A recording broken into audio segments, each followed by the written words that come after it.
વિદ્યાર્થી મિત્રો, ધોરણ 11 ગણિત પ્રકરણ 8 દ્વિપદી પ્રમેય. બાળકો, આપણે લાસ્ટ વિડીયોમાં દ્વિપદી પ્રમેયના સ્વાધ્યાય 8.2 પહેલાના જે ઉદાહરણ છે તેનો અભ્યાસ કર્યો. આ વિડીયોમાં આપણે સ્વાધ્યાય 8.2 ના પ્રશ્નોનો અભ્યાસ કરીએ. સ્વાધ્યાય 8.2 માં પહેલો પ્રશ્ન, x+3 હોલ રેઝ ટુ 8 માં x ની 5 ઘાતનો સહગુણક શોધો. x+3 હોલ રેઝ ટુ 8 માં x ની 5 ઘાતનો આપણે સહગુણક શોધવાનો છે. તો એના માટે બાળકો આપણે ધારી લઈએ, ધારો કે x ની 5 ઘાત વાળું પદ, આપણે આ x ની 5 ઘાત વાળું પદ આખું શોધી નાખીએ. x ની 5 ઘાત વાળું પદ મળી જાય પછી x ની 5 ઘાતની સાથે ગુણાકારમાં જે હશે તેને આપણે કહીશું x ની 5 ઘાતનો સહગુણક. તો એના માટે આપણે x ની 5 ઘાત વાળું પદ શોધવાનું છે. તો આપણે ધારી લઈએ, ધારો કે x ની 5 ઘાત વાળું પદ બરાબર tr+1. બધું tr+1 જ છે, એનું જ આપણી પાસે સૂત્ર છે. કોઈ પણ પદ આપણે ધારી લેવાનું, x ની 5 ઘાત વાળું પદ tr+1, અચળ પદ tr+1, મધ્યમ પદ tr+1. તો અત્યારે x ની 5 ઘાત વાળું પદ tr+1, tr+1 સૂત્ર પ્રમાણે આપણે લખી શકીએ. બરાબર, tr+1 નું સૂત્ર NCR. તો અત્યારે n ની જગ્યાએ 8 છે એટલે આપણે લખીએ 8CR.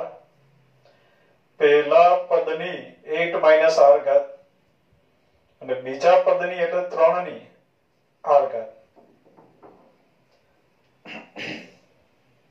હવે બાળકો, આ જે પદ છે 8CR, x⁻8 - r 3r, એ કયું પદ છે? તો x ની 5 ઘાત વાળું પદ છે. તેમાં x ની ઘાત કેટલી હોય? સીધી વાત છે કે 5 જ હોય. ફુગાવાળો છે તો એની પાસે શું હોય? ફુગા હોય. તો x ની 5 ઘાત વાળું પદ છે તો એમાં x ની ઘાત કેટલી હોય? 5 હોય.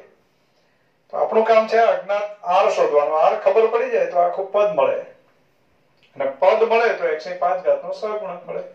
તો અત્યારે x ની ઘાત જે છે એ 5 છે. Therefore આપણે લખી શકીએ 8 - r = 5. Therefore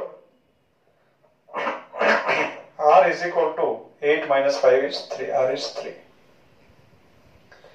માટે x ની 5 ઘાતનો ફક્ત સહગુણક લખીએ આપણે. આ x ની 5 ઘાત આવશે, બાકીનો સહગુણક. તો એનો સહગુણક આવ્યો 8c, r બરાબર 3, 8c3. 3r એટલે 3 ની 3 ઘાત. r ની જગ્યાએ 3 લખી દઈએ. અજ્ઞાત r છે, અહીંયા મૂકશો તો x ની 5 ઘાત આવશે, પણ આપણે ફક્ત સહગુણક લખવો છે. x ની 5 ઘાતનો સહગુણક, x ની 5 ઘાતનો સહગુણક. તો 8c3 એટલે 8 થી શરૂ કરીને 3 અવયવો, 8 × 7 × 6 છેદમાં 3 ફેક્ટોરિયલ ગુણ્યા 3 ની 3 ઘાત એટલે 27. 3 ફેક્ટોરિયલ 6, 7 × 56 ગુણ્યા 27 આ પ્રમાણે થયું. 56 ગુણ્યા 27 તો 5 6 × 2 7. 56 ગુણ્યા 2 એટલે 55 × 2 110, 56 × 2 112, 0. 6 7 42, 4, 7 5 35 ને 4 39, 2 11, 5 1512, 1512. આ તો x ની 5 ઘાતનો સહગુણક.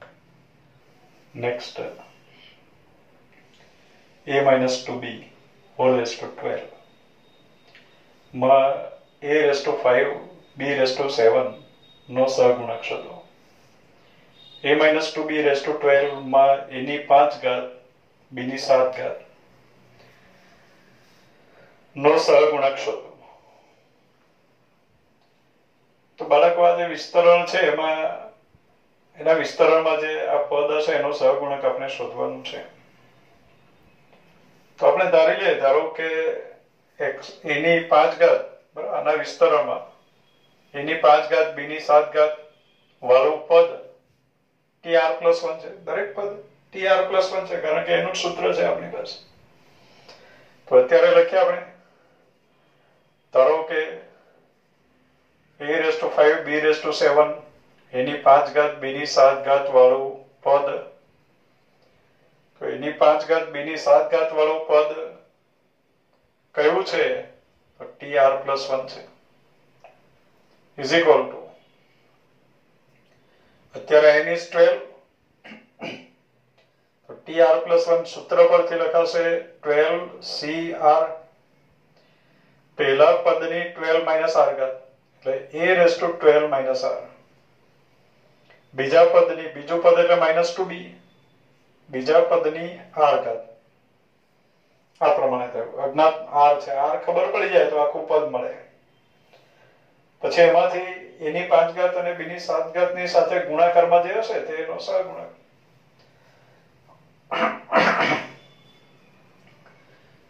એટલે આના બરાબર આવ્યું 12cr a⁻12 - r.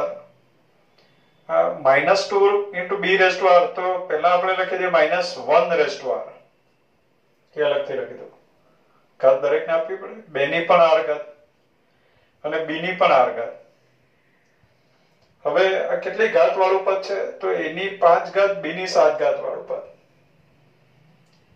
તો એની 5 ઘાત બીની 7 ઘાત વાળું પદ છે, તો એમાં બીની ઘાત 7 હશે એટલે r બરાબર 7. બરાબર, બીની ઘાત 7 છે, બીની 7 ઘાત વાળું પદ છે, તો બીની ઘાત કેટલી હશે? 7 જ હશે. પણ અત્યારે બીની ઘાત તો r લખી છે, therefore આપણે એવું કહી શકીએ કે r is 7, r બરાબર 7 છે.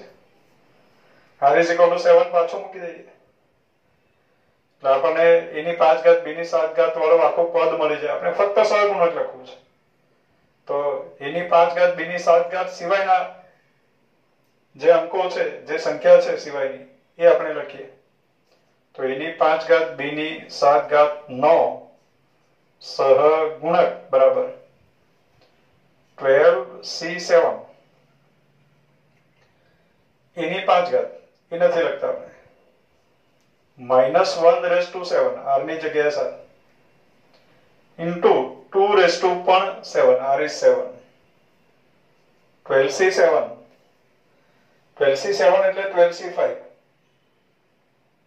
12c7 ને કેલ્ક્યુલેશન કરતા 12c5 નું કેલ્ક્યુલેશન ઈઝી હશે ને. 12c7 એટલે જ 12c5. એટલે 12 થી શરૂ કરીને 5 આવે, 12 × 11 × 10 × 9 × 5 આવે, છેદમાં 5 ફેક્ટોરિયલ, 5 ફેક્ટોરિયલ. 5 ફેક્ટોરિયલ એટલે 120. 12 10 120, આ કેન્સર. ગુણ્યા 2 ની 7 ઘાત, 2 ની 5 ઘાત એટલે 32, 6 ઘાત 64, 7 ઘાત 128.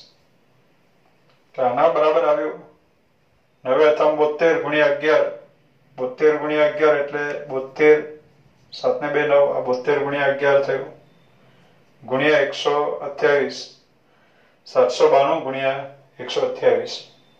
આ થયો એની 5 ઘાત બીની 7 ઘાત નો સહગુણક. આ કેલ્ક્યુલેશન કરીને જે નંબર મળે લખી દેવા. બાળકો આ -1�7 એનો માઇનસ અહીંયા રહી ગયો છે લખવાનું, એટલે ગુણાકારમાં માઇનસ પણ આવશે. આનું કેલ્ક્યુલેશન હું અહીંયા કરી જ નાખું છું. 792 × 128, તો બાળકો 792 × 128 આપણને મળે 101,376. આ નંબર આપણને મળે છે અને આગળ માઇનસ પણ છે ગુણાકારમાં. નેક્સ્ટ દાખલા number 3. x² - y whole raise to 6 ના વિસ્તરણનું વ્યાપક પદ લખો. વ્યાપક પદ એટલે એમાં ચલની કિંમત બદલ્યા કરો એમ દરેક પદ આપણને મળ્યા કરે. તો વિસ્તરણનો વ્યાપક પદ એટલે tr+1, વ્યાપક પદને આપણે tr+1 કીધું છે. tr+1 નું સૂત્ર છે, આપણે સૂત્ર લખવાની જરૂર નથી અત્યારે, આપણે લખી દઈએ tr+1 બરાબર ncr, n is 6 અત્યારે, તો 6cr પહેલા પદની એટલે કે x² ની 6 માઇનસ r ઘાત, બીજા પદની અત્યારે બીજું પદ આપણે માઇનસ y લઈશું, બીજા પદની r ઘાત. આ થયું વ્યાપક પદ. પણ એમાં r કઈ કઈ કિંમતો ધારણ કરશે, તો સાઈડમાં આપણે r ની કિંમતો લખી આપવી જોઈએ કે જ્યાં r બરાબર 0, 1, 2 અપ ટુ r બરાબર 6 સુધી આવશે. r ની જગ્યાએ 6 લખો ત્યાં સુધી, છેલ્લું પદ આવે 66 અને એ સાતમું પદ હશે. 0 થી 6 સુધી લખો એટલે 7 પદો મળે. આ થયું વ્યાપક પદ, વિસ્તરણનું વ્યાપક પદ એટલે tr+1. પણ r કઈ કિંમતો ધારણ કરે એ લખશું. r બરાબર 0 લખીએ તો પ્રથમ પદ મળે, 1 લખો બીજું પદ મળે, 2 લખો ત્રીજું મળે, 6 લખો એટલે સાતમું પદ મળે. આપણને ખબર છે કે આખાની 6 ઘાત છે એટલે વિસ્તરણમાં 7 પદો છે. નેક્સ્ટ દાખલા number 4, x² - yx whole raised to 12. x is not equal to 0. x is not equal to 0 આપવાનો કોઈ મીનિંગ નથી બરાબર. ખરેખર y upon x હોય, x છેદમાં હોય તો કેવું પડે કે x is not equal to 0. ચલો જવા દઈએ કે વાંધો નહીં. આના વિસ્તરણનું વ્યાપક પદ લખવાનું છે. ના વિસ્તરણનું વ્યાપક પદ લખો. ઉપર એક જ શબ્દ આપી છે કે વ્યાપક પદ લખો. પ્રશ્ન 3 અને 4. તો ચોથામાં પણ વ્યાપક પદ જ શોધવાનું છે. તો વ્યાપક પદ માટેનું સૂત્ર છે આપણી પાસે tr+1 is equal to ncr, એટલે કે અત્યારે આવશે 12cr. પહેલા પદની એટલે કે x² ની 12 માઇનસ r ઘાત, 12 માઇનસ r ઘાત. બીજા પદની એટલે કે માઇનસ xy ની, બરાબર, yx કરતા xy સારું લાગે, માઇનસ xy ની r ઘાત. આ પ્રમાણે એટલે એના બરાબર થોડુંક આપણે સાદું રૂપ આપી દઈએ કે x ની ઘાત બબ્બે જગ્યાએ છે, યોગ્ય નહીં કહેવાય. એટલે આપણે થોડુંક સાદું રૂપ આપી દઈએ 12cr. x ની આ ઘાતનો ગુણાકાર થાય એટલે 12 × 2 = 24 - 2r ઘાત. અહીંયા -1 ની r ઘાત, -1 ની r ઘાત, x ની પણ r ઘાત અને y ની પણ r ઘાત is equal to 12cr. -1 ની r ઘાત હું આગળ લઈ લઉં છું, નિશાની આગળ લખીએ યોગ્ય છે. r બેકી સંખ્યા હશે તો માઇનસ હશે, એકી સંખ્યા હશે તો પ્લસ હશે. સાવ આગળ લખી દો તો વધારે સારું છે. x ની 24 - 2r અને એમાં r ઘાત ઉમેરીએ એટલે આપણને મળે x raised to 24 minus r ઘાત, બરાબર, -2r plus r એટલે -1r y raised to r. આ થયું વ્યાપક પદ tr+1. પણ એમાં આપણે સાઈડમાં કહેવું જોઈએ કે r કઈ કિંમતો ધારણ કરશે. તો એના માટે આપણે સાઈડમાં લખી દઈએ જ્યાં r is equal to 0, 1, 2, 3 up to r છેલ્લે 12 કિંમત ધારણ કરશે એટલે 0, 1, 2, 3 up to 12 આ બધી કિંમતો ધારણ કરે. Next x - 2y whole raised to 12 ના વિસ્તરણનું ચોથું પદ શોધો. x - 2y whole raised to 4 ના વિસ્તરણનું આપણે ચોથું પદ શોધવાનું છે t4. અત્યારે ચોથું પદ એટલે કે t4 આપણે શોધવાનું છે. t4 એટલે લખી શકે t3+1, કારણ કે tr+1 એવું સૂત્ર છે. t3+1 બરાબર આપણે લખી શકશું 12c3. પહેલા પદની 12 - 3 એટલે કે 9 ઘાત અને બીજા પદની એટલે કે -2y ની 3 ઘાત, બરાબર, 12 - 3 ઘાત અને છેલ્લે બીજા પદની 3 ઘાત. તો એના બરાબર આપણને મળ્યો 12c3.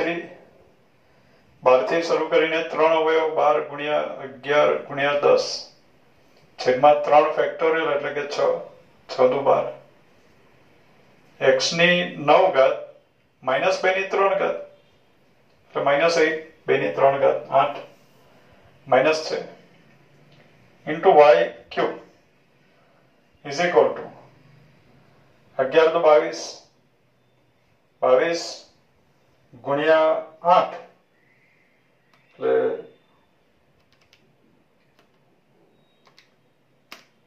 176 176 11 દુ 22 22 ગુણ્યા 8 176 માઇનસ છે તો માઇનસ લખી દો 176 અને આ 10 છે એનું બિંદુ x ની 9 ઘાત y ની 3 ઘાત આ થયું આજે x - 2y hall raise to 12 એનું વિસ્તરણ કરવાથી આપણને ચોથું પદ આ પ્રમાણે મળશે -1760 -1760 x ની 9 ઘાત ગુણ્યા y ની 3 ઘાત. નેક્સ્ટ દાખલા number 6 9x - 1/3 root x whole raised to 18 x is not equal to 0 છેદમાં છે ને x એટલા માટે આપ્યું x is not equal to 0 ના વિસ્તરણનું 13મું પદ શોધો. એના વિસ્તરણનું આપણે 13મું પદ શોધવાનું છે એટલે કે આપણે T13 મેળવવાનું છે. વિસ્તરણનું 13મું પદ એટલે T13 સૂત્ર આપણી પાસે tr+1 નું છે તો tr+1 સ્વરૂપમાં લખીએ તો T13 એટલે જ T12+1 હવે tr+1 જેવું આવી ગયું તો T12+1 is equal to NC12 n is 18 એટલે આપણે લખી દઈએ 18C12 NCR tr+1 is equal to NCR પહેલા પદની n - r ઘાત એટલે 9x raised to 18 - 12 એટલે કે 6 ઘાત બીજું પદ બીજા પદની એટલે કે -1/3 root x બીજા પદની 12 ઘાત r ઘાત એટલે કે 12 ઘાત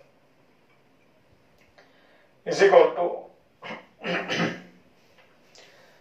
18C12 એટલે જ 18C6 18C12 એટલે જ 18C6 એટલે 18 થી શરૂ કરીને 6 અવયવ 18 ગુણ્યા 17 ગુણ્યા 16 ગુણ્યા 15 ગુણ્યા 14 ગુણ્યા 13 6 અવયવ આવી ગયા છેદમાં 6 ફેક્ટોરિયલ 18 થી શરૂ કરીને 18C6 એટલે 18 થી શરૂ કરીને 6 અવયવ છેદમાં 6 ફેક્ટોરિયલ 6 ફેક્ટોરિયલ એટલે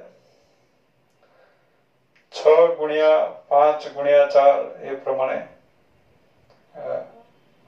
4 ફેક્ટોરિયલ એટલે 24 120 ગુણ્યા 6 720 એમ પણ લખી શકીએ તો અહીંયા 5 તારીખ 15 6 છે 6 તારીખ 18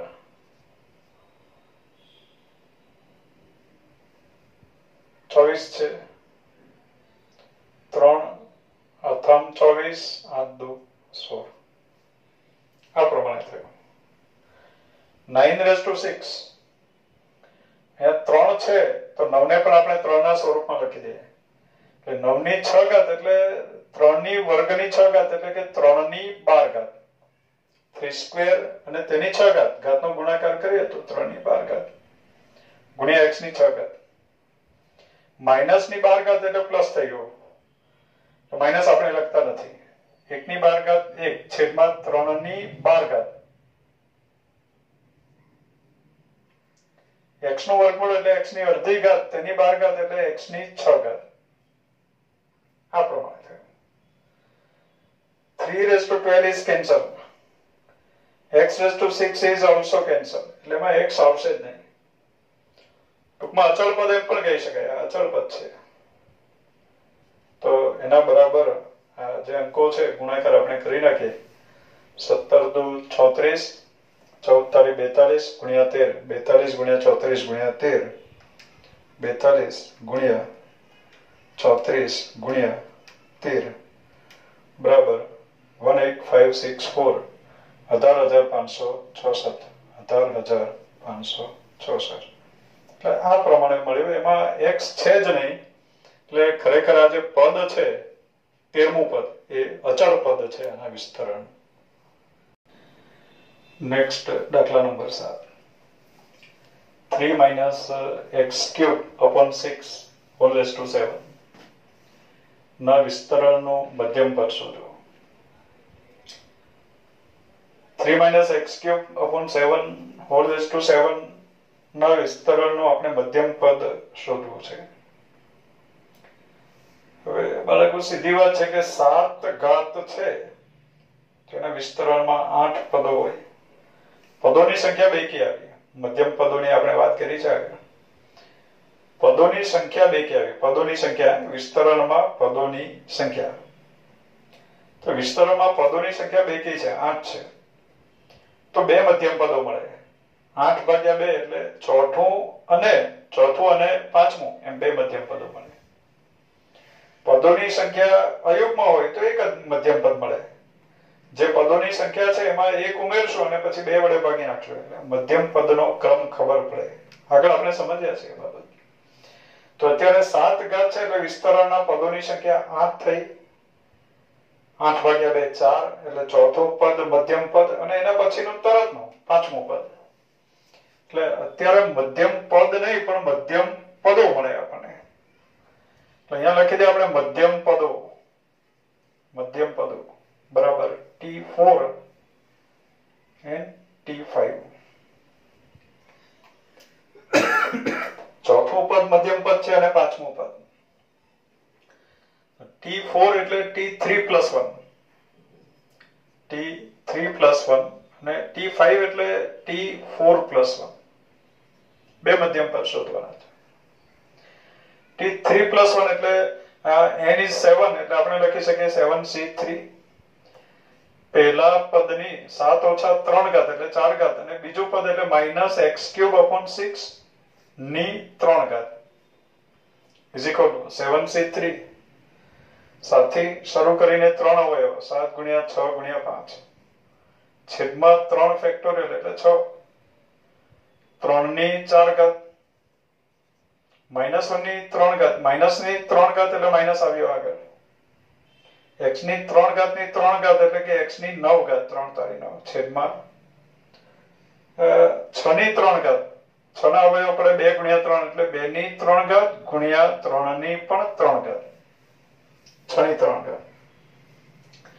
3 ફેક્ટોરિયલ is 6. 3 ની 4 ઘાત છે એમાંથી 3 ની 3 ઘાત કેન્સલ, એક ઘાત વધી એટલે આપણે લખી શકીએ -7×5 = 35 35 તારી 105 -105 છેદમાં 2 ની 3 ઘાત એટલે કે 8 x ની 9 ઘાત.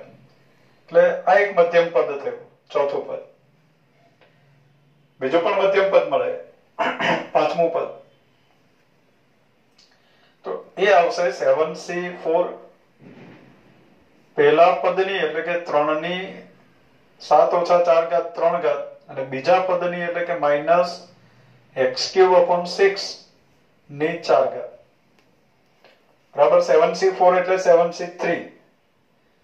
7c3 એટલે આપણે લખ્યું 7 × 6 × 5 છેદમાં 3 ફેક્ટોરિયલ 3 ની 3 ઘાત -1 ની 4 ઘાત એટલે પ્લસ થઈ ગયું x ની 3 × 12 ઘાત છેદમાં 6 ની 4 ઘાત એટલે 2 ની 4 ઘાત ગુણ્યા 3 ની પણ 4 ઘાત 3 ફેક્ટોરિયલ 6 કેન્સલ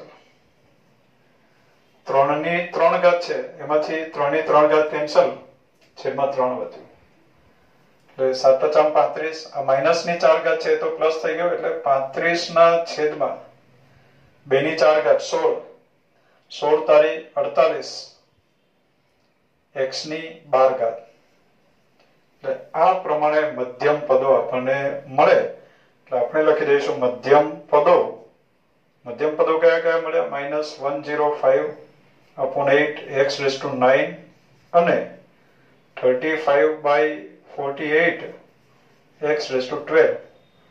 આ પ્રમાણે બે મધ્યમ પદો આપણને મળે. નેક્સ્ટ દાખલા number 8. x/3 + 9y hall raise two 10 ના વિસ્તરણમાં મધ્યમ પદ શોધો.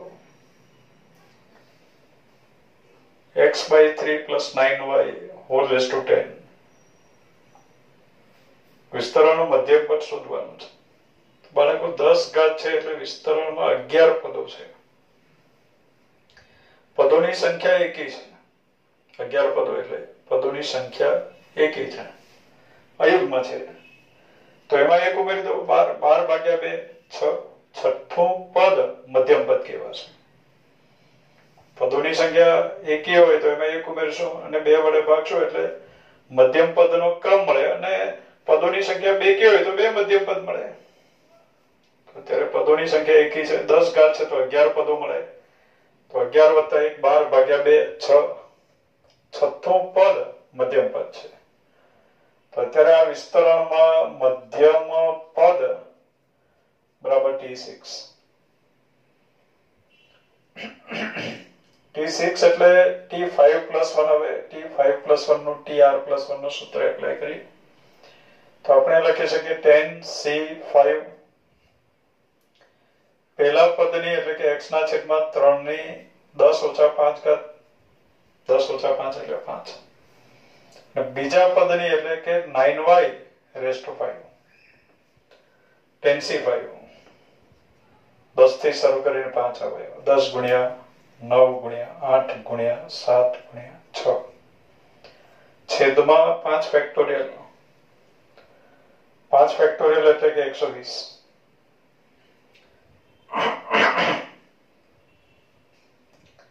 x ની 5 ઘાત છેદમાં 3 ની 5 ઘાત. 9 ની 5 ઘાત. 9 એટલે 3 ની વર્ગ અને તેની 5 ઘાત એટલે 3 ની 10 ઘાત થઈ અને y ની 5 ઘાત. તો એના બરાબર 120 12 6 × 6 6 × 12 2 ચોગાંત 9 × 7 63 63 2 62 120 63 2 126 3 ની 5 ઘાત કેન્સલ એટલે અહીંયા 3 ની 5 ઘાત વધી. 3 ની 5 ઘાત. 3 ની 4 ઘાત એટલે 81. 3 ની 5 ઘાત 243 ગુણ્યા 243. x ની 5 ઘાત y ની 5 ઘાત. આ પ્રમાણે x⁵5 y⁵5 126 ગુણ્યા 243 243 ગુણ્યા 126 30618 30618 x⁵5 y⁵5. આ પ્રમાણે મધ્યમ પદ આપણને મળે. બાળકો અહીંયા આપણે 9 × 7 63 ગુણ્યા 4 કરવાને બદલે 63 ગુણ્યા 2 જ કર્યા છે. હજુ ગુણ્યા 2 કરવાનું બાકી છે. ગુણ્યા 2 કરી દઉં તો કરેક્શન છે અહીંયા. તો 30 618 ગુણ્યા 2 30 618 ગુણ્યા 2 બરાબર 61 236 61236 x⁵5 y⁵5 is answer. આ પ્રમાણે આન્સર મળે. તો વિદ્યાર્થી મિત્રો આપણે સ્વાધ્યાય 8.2 ના 8 દાખલાનો અભ્યાસ કર્યો. 9 10 11 12 આપણે નેક્સ્ટ વિડીયોમાં જોઈશું. Thank you.